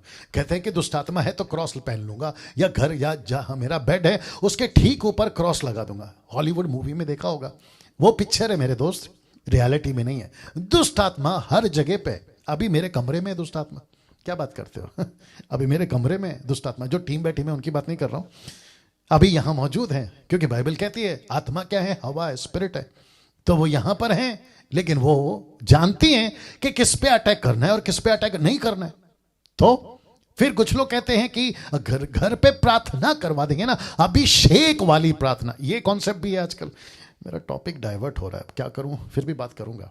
मेरा घर पे अभिषेक वाला प्रार्थना, जैसे हिंदू लोग हवन करवाते हैं ना, जैसे मुस्लिम लोग कुछ नमाज पढ़ा लेते ना मौलाना को, या तावीज पहन लेते ना यहाँ पे पैर पे गले में, ना जाने कहां कहां, ऐसे हम लोग है ना अभिषेक वाला प्रार्थना करा लें। फिर पास्टर को लाते हैं, फिर घर पे खाना बनाते हैं, फिर पास्टर को पैकेट मिलता है। और ऐसे पास्टर, पैकेट वाले पास्टर, इसको कहते हैं envelope pastors. Envelope pastors, packet वाले पास्टर्स, ये फिर मार्केट में बहुत हैं ये लोग, और इनको बस यही काम है, आज मुझे इसके घर पे जाना है, सुबह का नाश्ता यहां, दोपहर का लंच वहां, शाम का चाय बिस्किट वहां, और रात का मटन बिरयानी यहां। अरे ये ना बात समझ में? महाराष्ट्रंस, मराठा में, महाराष्ट्र में तो तगड़ा चलता है। मैं तो कईयों को जानता हूं, एक आधा कॉल तो मेरे पास में भी आते हैं कभी कभी। हाँ। गजब है साहब, गजब है। जरा सोच के देखिए क्या चल रहा है मसीह मार्केट में। मसीह मार्केट समझते हो ना? हाँ। तो बेस्ट तरीका है परमेश्वर के पास में। वचन 6:1, तब, अभी हम 6वें अध्याय पे आ गए। वचन, मेरे को पता 9 बज गए, फिर भी बर्दाश्त करिए। लिखा है, तब यहोवा ने मूसा से कहा, अब देख, अब तू देखेगा कि मैं फिरौन से क्या करूंगा। अब परमेश्वर यही तो वेट कर रहा था कि मूसा मेरे पास आए और मैं उसको बताऊं कि नेक्स्ट क्या करना है। और यही चीज हुआ, एक्सक्यूज मी, यही चीज हुआ। अब तू देखेगा मूसा, अब तू देखेगा फिरौन, माफ करे हारून, अब तू देखेंगे, तुम देखोगे इस्राएलियों कि मैं फिरौन से क्या करूंगा। ये जो टोन है ना, मजा आ गया होगा मूसा को। बोला बस यही तो चाहिए था, मैं तो चाहता हूं कि तू उसको दिखा, क्योंकि फिरौन ने इतना डरा दिया है ना इस्राएलियों को, मैं चाहता हूं कि तू दिखा। और एग्जैक्टली परमेश्वर ने वही टोन में बात किया, अब तू देखेगा मूसा कि मैं क्या करता हूं, जिससे वह उनको बरबस निकालेगा, मतलब सीधा निकाल देगा, और किसी तरह का कोई हिचकिचाहट नहीं होगी, उसको सीधा निकाल देगा। ठीक है ना? फिर कहता है वह तो उन्हें अपने देश में बरबस निकाल देगा। देखो 2 बार बोलता है, इसका मतलब क्या है? परमेश्वर को सब पता है, लेकिन बेचारा मूसा को नहीं पता। वचन 2, परमेश्वर ने मूसा से कहा, मैं यहोवा हूं। उसने कहा ना मैं नहीं जानता, उसको जाकर बोल मैं यहोवा हूं, मैं सर्वशक्तिमान परमेश्वर के नाम से अब्राहम, इसहाक, याकूब को दर्शन देता था, परंतु यहोवा के नाम से मैंने उन पर प्रकट ना हुआ। किस पर? अब्राहम, इसहाक और याकूब के लोगों पर नहीं हुआ। वचन 4, मैंने उनके साथ अपनी वाचा दृढ़ की है, अर्थात कनान देश जिसमें वे परदेसी होकर रहते हैं, उसे उन्हें दे दूं। वचन 5, इसी इजरायली जिन्हें मिस्री लोग दासत्व में रखते हैं, उनका करहाना भी सुनकर मैंने अपनी वाचा को स्मरण किया। वचन 6, इस कारण तो इजरायलियों से कहा मैं यहोवा हूं। कितनी बार? 2 बार। यहां कहता है मैं यहोवा हूं, फिर यहां पर कहता है मैं यहोवा हूं। अब आप सोच के देखो, जिसको उसने कहा मैं यहोवा को नहीं जानता, याद आ गया ना? मैं वचन 5 में, 5 में मैं नहीं जानता वो कौन है। परमेश्वर कहता है बस इसको बताऊंगा कि यहोवा कौन है। मेरे को अच्छा लगता है ये चीज। लिखा है तुमको मिस्रियों के बोझों के नीचे से निकालूंगा, उनके दासत्व से तुमको छुड़ाऊंगा, और अपनी भुजा बढ़ाकर, मतलब अपना भुजबल, आम, मजबूत आम बढ़ाकर सारी दंड देकर तुम्हें छुड़ा लूंगा, और मैं तुमको अपनी प्रजा बनाने के लिए अपना लूंगा। बाप रे, आप लोग नहीं समझे शायद। जिसने टोटल कायनात, दुनिया, गैलेक्सी, चांद, सूरज, तारे, ये सब कुछ बनाए हैं, वो परमेश्वर कहता है कि उस आदमी की औकात क्या है जो तुमको गुलाम बनाए, तुमको तलवार की डर दिखाए, तुमको कहे कि मैं तुमको सताऊंगा। ऐसों को जाकर कहो कि अब इजरायली मेरी खुद की ओन प्रॉपर्टी बन गई, इनको मैं गोद लेता हूं। किसको? इजरायलियों को। और इनको कहा कि ये अब मेरे अपने खुद के लोग हैं। और याद रखो, अगर परमेश्वर कह रहा है ये मेरे खुद के लोग हैं, अब आप सोच के देखिए कि क्या परमेश्वर कर सकता है और किस लेवल पे कर सकता है। बाप रे और कुछ बताने की इच्छा हो रही है, आप लोग मेरे को सपोर्ट करें जी, थोड़ा बर्दाश्त करें टाइम का। वापस आता हूं। आपको पता है, अगर आप प्लेटफॉर्म पे खड़े हो, आप सड़क पे खड़े हो, बस स्टैंड पे खड़े हो, शॉपिंग मॉल पे खड़े हो, आपके बेटे बेटी के साथ में या आपके फैमिली के साथ में, ठीक है ना, आपके बच्चे कुछ भी मांगेंगे, आप सब दे देते हो। ठीक उसके अपोजिट में जब आपका बेटा कह रहा होगा पापा आइसक्रीम खाना है, और इतने में एक भिखारी आकर कहता है कि आइसक्रीम खाना है, आप क्या करोगे? आप बच्चे को भी दोगे, उसको भी दोगे, अगर आपका दिल अच्छा है, और जो कि देना भी चाहिए, एक आइसक्रीम का तो सवाल है। लेकिन घर किसको ले जाओगे साथ में, ये इंपॉर्टेंट है। आप बच्चे को घर ले जाओगे या फिर जिसको अभी आइसक्रीम दिलाया उसको ले जाओगे? ऑफ कोर्स आप अपने बच्चे को ले जाओगे। क्यों? क्योंकि आपके बच्चे के साथ में आपकी वाचा है। और यही तो परमेश्वर कह रहा है कि अब मैं ऐसी वाचा बांधूंगा, मैं अब ऐसा कुछ करूंगा कि मेरी प्रजा को, यानी इजरायलियों को, मैं मेरी प्रजा बनाने के लिए अपना लूंगा। ये मेरी खुद की प्रॉपर्टी हो जाएगी। और फिर मैं देखता हूं कि ये क्या करते। अब इसको देखो दूसरा, और मैं तुम्हारा परमेश्वर ठहरूंगा और तुम जान लोगे कि मैं तुम्हारा परमेश्वर यहोवा हूं, जो तुम्हें मिस्रियों के बोझों के नीचे से निकाल ले आया। क्या बात है। वचन 8, जिस देश के देने की शपथ अब्राहम, इसहाक, याकूब से खाई थी, उसी में मैं तुम्हें पहुंचाकर उसे तुम्हारा भाग कर दूंगा। मैं तो यहोवा हूं। क्या बात है। वचन 9, ये बातें मूसा ने इस्राएलियों को सुनाई, ये बातें मूसा ने इस्राएलियों को सुनाई, परंतु उन्होंने मन की बेचैनी और दासत्व के क्रूरता के कारण उसकी ना सुनी, नहीं सुनी। वचन 10, तब यहोवा ने मूसा से कहा, तू जाकर मिस्र के राजा फिरौन से कह कि इस्राएलियों को अपने देश में से निकाल जाने दे। और मूसा ने यहोवा से कहा, एक मिनट और एक कनेक्शन दे रहा हूं, पहले क्या कहा था? 3 दिन के लिए जाने दो। अभी क्या कह रहा है? पूरी तरह से निकल जाने दो। अब आ रही बात समझ में? ऐसा क्यों? क्योंकि वचन 7 में क्या कहा था? अब ये मेरी प्रजा है, अब मैं देखता हूं कौन रोकेगा। इस जज्बे के साथ और इस क्या कहते हैं, एटीट्यूड के साथ परमेश्वर ने कहा मूसा जा। और मूसा गया। मूसा ने कहा कि इनको जाने दे। कहां गया? मिस्र के राजा फिरौन से कहा इनको जाने दे, इनको जाने दे। ये देखो, इनको जाने दे। वचन 12, मूसा ने यहोवा से कहा, देख इस्राएलियों ने मेरी नहीं सुनी, फिर फिरौन मुझ बदे बोलने वाले को कैसे सुनेगा? तो इसका मतलब है कि ये रिपीट यहां पे जब कर रहा है, जो बर्निंग बुश में किया था, ये रिपीट यहां पर परमेश्वर के लिए नहीं कर रहा है, बल्कि फिरौन के लिए कर रहा है। कोई लोग कह सकते हैं कि इसने बद्दा फिर वर्ड यूज किया, तो किसके लिए? फिरौन के लिए। फिरौन के नजरिए से मूसा बद्दा बोलने वाला है। फिरौन के नजरिए, यही तो लिखा ना, मुझ बद्दे बोलने वाले की कैसे सुनेगा? तो फिरौन के हिसाब से। वचन 13, तब यहोवा ने मूसा और हारून को इस्राएलियों और मिस्र के राजा फिरौन के लिए आज्ञा इस अभिप्राय से दी कि वे इस्राएलियों को मिस्र देश से निकाल ले आए। कौन सी आज्ञा? जो मूसा ने दी। अब पद 14 से 27 तक, वर्स 14 to 27, मूसा और हारून की वंशावली का जिक्र है। दोस्तों, मैं भाग नहीं रहा हूं, लेकिन आपको समझा रहा हूं कि यहां पे जाने की जरूरत नहीं है। आपको जाना है तो पढ़ लीजिएगा। यहां पे 2 लोगों का वंशज लिखा है। मूसा कौन है, हारून कौन है, उसके बच्चे कौन है, उसका जनरेशन कौन है, क्या क्या वंशावली है, वो लिखा है। अब आते हैं वचन 28 पे। वचन 28 पे बहुत ध्यान से सुनना जी। आज जाएगा 9:20 तक तो जाएगा, आप लोग थोड़ा बर्दाश्त कर लेंगे जी। फिर भी 718 लोग देख रहे हैं। लिखा है, जब यहोवा ने मिस्र देश में मूसा से ये बातें कही, तो ये पास्ट टेंस है, ये घटी हुई बात को लिख रहा है। वचन 29, मैं तो यहोवा हूं, इसीलिए जो कुछ मैं तुमसे कहूंगा वह सब मिस्र के राजा फिरौन से कहना। वचन 30, परंतु मूसा ने यहोवा को उत्तर दिया, मैं तो बोलने में बद्दा हूं और फिरौन कैसे मेरी सुनेगा? इसको कहते हैं ये रिपीटेड है। वचन 12 का ये रिपीटेड है। तो जो घटना घटी थी, इसलिए लिखा है ना, जो घटना घटी थी ये उसको फिर से कह रहा है, तो उसके ऊपर मत जाइए। लेकिन वचन 1 कौन सा? अध्याय 7 का। ये इंपॉर्टेंट है, ये बहुत इंपॉर्टेंट। मैं इसको बताकर समाप्ति पे जाऊंगा। लिखा है तब यहोवा ने मूसा से कहा, क्या कहा सुनिएगा। लिखा है सुन, मैं तुझे फिरौन के लिए परमेश्वर सा ठहराता हूं और तेरा भाई हारून तेरा नबी ठहरेगा, और जो जो आज्ञा मैं तुझे दूं वही तू कहना।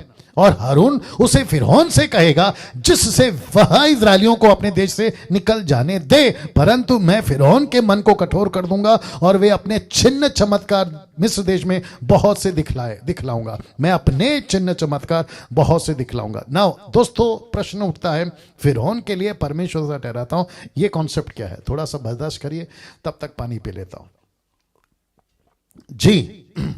जी, आप में से जो भी चाहते हैं मैं इसको अभी कंटिन्यू करूं तो नीचे टाइप करके बताएं, या फिर कल। मैं वेट कर रहा हूं। आप अगर अभी चाहते हैं कि मैं इसको डिस्क्लोज करूं, टोटल बताऊं, तो टाइप करके बताएं, या फिर कल। आप क्या कहते हैं? मैं वेट कर रहा हूं आपका। फिर सॉरी, यूट्यूब वाले सोच रहे होंगे कि ये चल क्या रहा है। तो दोस्तों क्या करूं, आपका जो कमेंट बॉक्स है वो बंद रखा है। ओके, उधर लेट पहुंचता है ना। Please continue. ओके, तो मैं कंटिन्यू कर रहा हूं। Yes yes yes yes, okay, सब राइट नाउ। ओके, सब लोग कह रहे हैं अभी बता। चलिए वापस आते हैं। लिखा है फिरौन के लिए परमेश्वर सा ठहराता हूं। ऐसा क्यों? ऐसा क्यों? ऐसा क्यों? इसके 3 कनेक्शन देता हूं आपको, कनेक्शंस देता हूं। इसके 3 कनेक्शंस या 3 लॉजिक देता हूं। आप लोग तैयार हैं? क्योंकि बहुत सारे लोग इस एक पद पे जिसको कहते हैं परमेश्वर सा ठहराता हूं, इसको लेकर बहुत सारी बातें करते हैं। मैं चाहता हूं कि आपको कम से कम 3 कनेक्शन दो। आप लोग तैयार हैं? नंबर 1, क्या आप लोग खुश हैं कि कम से कम 3 कनेक्शन, 1 नहीं 3 दे रहा हूं। 3 दे रहा हूं आपको। तो सबसे पहला कनेक्शन, फिरौन ने कहा, वचन 5 में, फिरौन ने 5 का 5 में फिरौन ने कहा मैं यहोवा को नहीं जानता। तो सबसे पहला ये कनेक्शन, मैं यहोवा को नहीं जानता। तो परमेश्वर ने कहा बेटा, अगर तूने कहा है ना कि मैं यहोवा को नहीं जानता, तो जिसको तूने कहा है ना उसके द्वारा तुझे बताऊंगा कि यहोवा कौन है। तो सबसे पहला कनेक्शन ये कि मूसा, सुनो, मूसा को फिरौन ने हल्के में लिया था। ये शब्द कैसे बर्दाश्त करोगे नहीं पता। हल्के में, जिसको इंग्लिश में बोल सकते लाइटली। किसी भी मैन ऑफ गॉड को, किसी भी प्रभु के दास को, खास करके सच्चे दास को, पहला थिस्सलुनीके first Thessalonians chapter 5 verse 17, I hope so, जल्दी निकालना। मैं रिपीट करता हूं, किसी भी मैन ऑफ गॉड को जो सही है, जो राइट डॉक्ट्रिन के साथ है, 10% हल्के में नहीं लेना। डैनियल राज या मुझ जैसे 10%, रिपीट करता हूं, हल्के में नहीं लेना। एक व्यक्ति ने किया था, चल बसा, वो नाम नहीं लूंगा, आगे आप लोग समझदार हैं। पहला थिस्सलुनीके, नहीं, फर्स्ट तिमोथी 5:17 देखो। फर्स्ट तिमोथी 5:17, 5:17 हिंदी में। मैं रिपीट करता हूं जब तक ये वचन निकल रहे हैं। मैं रिपीट करता हूं कि किसी भी दास को हल्के में नहीं लेना। जो सही शिक्षा देते हैं, मैं उसकी बात करता हूं। जी, हम कुछ नहीं करेंगे, और साथ ही साथ अविश्वासियों तुमको भी बता देता हूं कि हमको हल्के में नहीं लेना। ऐसा नहीं सोचना कि तुम हमको कुछ भी बोल दोगे। जी, मिल गया। फर्स्ट तिमोथी 5:17, जो प्राचीन मतलब अध्यक्ष, सेवक, जो प्राचीन अच्छा प्रबंध करते हैं, विशेष करके वे जो वचन सुनाने और सिखाने में परिश्रम करते हैं, लिखा है 1 नहीं 2 गुना, डबल 2 गुना आदर के योग्य समझे जाए। इसका मतलब क्या है?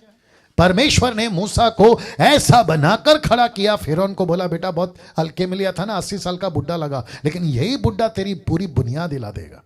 यही बुढ़ा मूसा, 80 साल का मूसा, जिसको मैंने भेजा है, परमेश्वर कहता है कि अब जा और उसको ऐसा पेश करवाऊंगा तुझे जैसा परमेश्वर खुद उसके सामने खड़ा है। क्या गजब कनेक्शन है दोस्तों। मैं फिर कहता हूं, तुम राइस बैग की बात करते हो ना, तुम अविश्वासी लोग, कि हमको राइस बैग दोगे, तुमको हम राइस का गोडाउन खरीद के दे देंगे, हमारी औकात मत बात करो राइस बैग की। और तुम क्या खरीदोगे राइस बैग में हमको। मैं उसके ऊपर नहीं आना चाहता हूं अभी फिलहाल। दोस्तों फिर वापस आता हूं। सबसे पहला कनेक्शन, परमेश्वर के सामने, माफ करे फिरौन के सामने परमेश्वर बनाकर उसको भेजने का कनेक्शन है, क्योंकि इसने कहा यहोवा कौन है मैं नहीं जानता। दूसरा कनेक्शन, फिरौन खुद सबके लिए देवता बना हुआ था। फिरौन खुद ईश्वर बना हुआ था। मैंने इसलिए देवता शब्द यूज किया क्योंकि ये वहां का कल्चर, वहां का कनेक्शन, ये वहां के लॉजिक के हिसाब से बात कर रहा हूं। और फिरौन के यहां यही सिस्टम चलता था। अगर कोई जाता था तो फिरौन कहता था ये मेरी आज्ञा है, जैसे परमेश्वर कहता था ये मेरी आज्ञा है, परमेश्वर ने कहा तो ये कहता था फिरौन ने कहा। तो ये इनकी सिस्टम चलती थी। तो फिरौन को यही भाषा समझ आती थी। तो परमेश्वर ने कहा कि ठीक है बेटा, तू बनकर बैठा है देवता, मैं भेज रहा हूं, मेरी जगह पर परमेश्वर कहता है मेरी जगह पे मैं मूसा को भेज रहा हूं। इसलिए लिखा है मैं तुझे परमेश्वर बनाकर भेज रहा हूं। ये सिर्फ मूसा तक रखने वाली बात है, मैं कनेक्शन दे रहा हूं उसका भी, ठीक है ना। तो एक हो गया, मैं यहोवा को नहीं जानता, अब जानेगा। दूसरा कहता है कि वो वहां सिस्टम चलता था क्योंकि फिरौन को लगता था कि मैं सबका देवता हूं तो मूसा क्या चीज है। तो परमेश्वर ने बोला बेटा ठीक है, इनको यही भाषा समझ में आती है तो इनको इसी भाषा में समझा। ये रहा तीसरा कनेक्शन जो कि बहुत ज्यादा पावरफुल है और बहुत ज्यादा रिलेवेंट और बहुत स्ट्रॉन्ग कनेक्शन है, और वह है मिनिस्ट्री पर्पस। Ministry purpose.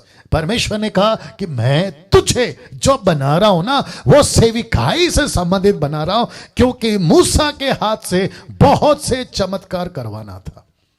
मूसा को नहीं बताया था कि मैं तेरे द्वारा लाल समंदर को चादर की नाई फाड़ दूंगा या फड़वा दूंगा, जो भी है। उसको नहीं बताया था कि जब तू लकड़ी मारेगा या हारून मारेगा तेरी लकड़ी को तो पानी लाल, वो तो खैर पता था, लेकिन मेंढक आएंगे, आंधी चलेगी, टिड्डियां निकलेंगे, ऐसा होगा वैसा होगा, ये उसको नहीं पता था। इसलिए परमेश्वर ने कहा कि अब क्योंकि डांट पड़ी थी ना, 5वें अध्याय में डांट पड़ी थी ना कि तुझे परमेश्वर देख लेगा। रखूं क्या, फिर बहुत पीछे जाना पड़ेगा। परमेश्वर तेरा न्याय करा, बोले कि नहीं बोले। तो परमेश्वर ने बोला ठीक है, अब मैं देख लेता हूं मूसा को। तो ऐसा देखा, मूसा भी ताज्जुब, ऐसा देखा, बोला बेटा तेरे को मैं मेरी तरह बनाकर भेजता हूं। इसको कहते हैं मिनिस्ट्री पर्पस। दोस्तों कैसा लग रहा है, टाइप करके बताते जाएं। गजब की बातें, गजब की बातें। और फिर लिखा है अब यहां से प्रॉस्पेरिटी गॉस्पेल प्रीचर्स वालों ने यह कह दिया कि हम भी परमेश्वर है। यह गलत है, यह टोटल गलत है। बहुत सारे प्रॉस्पेरिटी प्रीचर्स हैं जिनको मैं जानता हूं, नाम नहीं लूंगा, देश और विदेश से मैं जानता हूं, एक एक का नाम जानता हूं, मैं उनका नाम नहीं लूंगा, लेकिन आपको अवेयर करता हूं, आपको चौकन्ना करता हूं, कैसे किसी भी प्रॉस्पेरिटी गॉस्पेल प्रीचर्स के किसी भी स्टेटमेंट पे नहीं आना कि हम भी परमेश्वर है। परमेश्वर ने मूसा को कहा था, मूसा तक ही रखिए। अगर हमको परमेश्वर अपना बेटा बेटी कहता है, यह कितनी बड़ी बात है। हमको कहता है कि हम उसको अब्बा पिता बुला सकते हैं ना। मैं ये भी रख देता हूं, आपको जो समझना है समझ लीजिए या समझिए, लेकिन यहां कॉन्टेक्स्ट अलग है। तो जब आप स्क्रिप्चर कोट करते हैं ना, एक्सोडस 7:1, निर्गमन 7:1, तो इसको कोट नहीं करना। कोई और रेफरेंस है तो वो बता दो जी। आप कहां से निकालोगे? जॉन 10:34 मुझे मालूम है। आप भजन संहिता का कनेक्शन निकालोगे, मुझे मालूम है। आप पहला यूहन्ना 3:1 निकालोगे, मुझे मालूम है। वो सब पढ़ के बैठा हूं। इसलिए तो कहता ना कि जिसको 18 पता है 17 मत सिखाओ, 19 सिखाओ, पैर के पास बैठ के सीखूंगा। तो वापस कहता हूं कि तीसरा कनेक्शन है मिनिस्ट्री पर्पस। ये मूसा को कहा था, सबको नहीं। हम क्या होंगे आप तो अंदाजा तक नहीं लगा सकते। हम क्या होंगे? हम यीशु की दुल्हन है, हम यीशु की क्या कहते हैं, ब्राइड है। वो हमारा ग्रूम, हम उसकी ब्राइड हैं। कलीसिया, इससे कई ऊपर पद परमेश्वर हमको देता है। उसको समझो पहला। किसको क्या कहा? परमेश्वर। हम छोटे, एक मूर्ख आदमी, नाम नहीं लूंगा, एक मूर्ख आदमी कहता है बंदर को बंदर पैदा होता है, कुत्ते को कुत्ता पैदा होता है, बिल्ली को बिल्ली पैदा होता है, घोड़े को घोड़ा पैदा होता है, शेर को शेर पैदा होता है। हम परमेश्वर ने हमको पैदा किया है तो हम परमेश्वर है। अच्छी बात है, लॉजिक अच्छा है आपका, मजा आता है, ताली भी बजा सकते हैं, लेकिन रियलिटी क्या है? तुम 5%, 5 ज्यादा हो गया यार, 1% भी परमेश्वर वाली हरकत करके बता। और तुमने जिसने कहा ना ये स्टेटमेंट, मैं उसको भी जानता हूं, ऊपर से नीचे, अंदर से बाहर। ओके, वक्त का ख्याल रखना पड़ेगा। वचन 4 लिखा है, तो भी फिरौन तुम्हारी ना सुनेगा और मैं मिस्र देश पर अपना हाथ बढ़ाऊंगा, मिस्रियों के भारी दंड देकर अपनी सेना अर्थात अपनी इजरायली प्रजा को मिस्र देश से निकाल लूंगा। वचन 5, और जब मैं मिस्र पर हाथ बढ़ाकर इजरायलियों को उनके बीच से निकाल लूंगा तब मिस्री जान लेंगे कि मैं यहोवा हूं। बड़ा गड़बड़ किया फिरौन तूने ये कहकर कि यहोवा कौन है, तो देखो बार बार वही आ रहा है। फिर कहता है वचन 6, तब मूसा और हारून ने यहोवा की आज्ञा के अनुसार वही किया अनुसार ही किया। वचन 7 कहता है, तब जब मूसा हारून फिरौन से बात करने लगे तब मूसा 80 का वर्ष का था और हारून 83, 80 and 83। अब यहां से कल, जी दोस्तों, अब रुको, अब यहां से कल, लेकिन कल क्या होगा आपको वो भी बता देता हूं। जी ये फोटो देख लो पहले, ये कल फेसबुक पे अपलोड होगा, ठीक है ना। लिखा है, और जब हारून ने अपनी लाठी को फिरौन और उसके कर्मचारियों के सामने डाल दिया तब वह अजगर बन गया। ये देख लो, वह अजगर बन गया। इसका मतलब क्या है कल बताऊंगा। ऐसा क्यों हो रहा है कल बताऊंगा। और मैं रिक्वेस्ट करता हूं, आज का कैसा जबरदस्त रहा, कल भी जबरदस्त होगा। लेकिन उसके बाद ये जो स्लाइड है ना, वचन पे चर्चा, जो कि 2 तारीख जनवरी 2021, फर्स्ट टाइम लिख रहा हूं ये तारीख, ये पहली लिखाई है मेरी, अगले साल की लिखाई। लिखा है 2 जन 2021 और ठीक रात 8 बजे 8 PM according to Indian standard time. विषय कौन सा है पास्टर जी? विषय है, क्या शैतान अन्य भाषा को नहीं समझता, जिब्रिश, क्या वो कंफ्यूज हो जाता है? क्योंकि अन्य भाषा के ऊपर वचन के चर्चा पे हम डिस्कस करते आ रहे हैं और मैं उसको बहुत लंबा लेके जाऊंगा। एक एक पॉइंट पे चर्चा होगी, एक एक पॉइंट पे अन्य भाषा के टॉपिक पे। तो जो 2 तारीख को चर्चा होगी अगले महीने, अगले साल, अगले महीने, अगले साल, वो चर्चा होगी अन्य भाषा को क्या शैतान नहीं समझता, क्या कंफ्यूज होता है। बहुत सारे लोग कहते हैं मैं शैतान को कंफ्यूज करता हूं, कैसे? अन्य भाषा में बात करके, जिसको कहते हैं जिब्रिश। क्या वो उसको नहीं समझता? क्योंकि लूसीफर को मराठी आती है, इंग्लिश आती है, दुनिया की जितनी भाषा है उसको आती है, इसलिए तो तुम्हारी डांट सुनकर वो चला जाता है ना। और साथ ही साथ दोस्तों ये देख लीजिए, 2021 कम से कम 2 घंटे की लाइव नाइट प्रेयर हम चलाने वाले हैं 2 घंटे के लिए। और वो वक्त है रात 11 से, यानी 31 रात 11 से, और जनवरी का 1 तारीख 1 बजे तक, रात के 1 बजे तक। और IST का मतलब है इंडियन स्टैंडर्ड टाइम, उसके अनुसार आपके बीच में चलेंगे तो 2 घंटे की यह प्रार्थना होगी। तो इसका मतलब कब होगी? 31st नाइट को। तो 31st नाइट मूसा की स्टडी नहीं होगी, इसका मतलब है कल होगी, उसके बाद परसों नहीं होगी, और उसके बाद 1 तारीख को भी नहीं होगी। हम सीधा आपको 2 तारीख को मिलेंगे। और 2 तारीख क्या है ये, इसलिए आज ये बता रहा हूं, क्योंकि 1 तारीख रात भर आप जागोगे, आपका कुछ ना कुछ एक्टिविटीज होता है, और 1 तारीख आपके घर पे सब होते हैं, कुछ फैमिली फंक्शन हो सकता है, तो जिसके चलते मैंने रोक दिया है। तो 1 तारीख नहीं होगी, 31st नहीं होगा मूसा की स्टडी, और 1 जैन को भी नहीं होगा। तो ये सिर्फ आज है जो हो चुका है, और ये कल होगा जो कि बहुत इंपॉर्टेंट है, और वहां है ये वाला। जी तो दोस्तों मुझे विदा लेने दीजिए, आपसे कल ठीक 8 बजे फिर मुलाकात होगी। अपना खूब ख्याल रखिएगा, वीडियो को खूब शेयर करिएगा, और YouTube के सब्सक्राइबर अगर आप पहली बार देख रहे हैं चैनल को सब्सक्राइब करिए, और साथ ही साथ आइकन बेल दबाइए, और फेसबुक मसीह मंथन को फॉलो करिए और लाइक करिए। अपना ख्याल रखिए, कल ठीक 8 बजे मुलाकात होगी। जय मसीह।